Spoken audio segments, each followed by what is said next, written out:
नमस्कार लाडक्या बहिणींनो. ज्या लाडक्या बहिणींनी 31 डिसेंबर पूर्वी आपली ई केवायसी पूर्ण केली नाही त्यांचे हप्ते सरकारकडून बंद करण्यात आले आहे.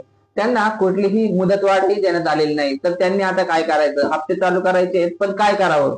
तर आपण लाडकी बहीण योजनेची साईट होती ज्यावर आपण केवायसी केली होती त्या साईट वरून आपण तक्रार करू शकतो. त्यासाठी तुम्हाला तुमचा जो रजिस्ट्रेशन नंबर होता तो लागणार आहे. तर ते कसं करायचं हेच आपण या व्हिडिओत बघणार आहोत.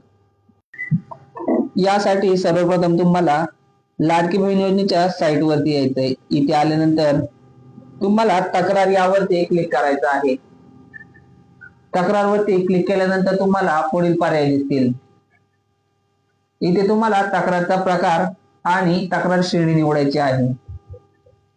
ते निवडल्यानंतर पुढे तुम्हाला खाली परत काही ऑप्शन दिसतील. यामध्ये अर्ज क्रमांक, नाव, पत्ता, जिल्हा, तालुका, तुमचं गाव, महानगरपालिका असेल तर महानगरपालिका, पालिका असेल तर पालिका, मतदारसंघ निवडायचा आहे. त्यानंतर तुम्हाला तिथे तुमचा पिनकोड टाकायचा आहे आणि तुम्हाला वर्णन करायचंय की तुमचं म्हणणं काय आहे. तर यात तुम्ही लिहू शकता की मी 31 डिसेंबर पूर्वी केवायसी करू शकले नाही, पण मी सर्व अटी आणि शर्तींमध्ये पात्र आहे, तरी माझा हप्ता हा परत चालू करावा ही नम्र विनंती.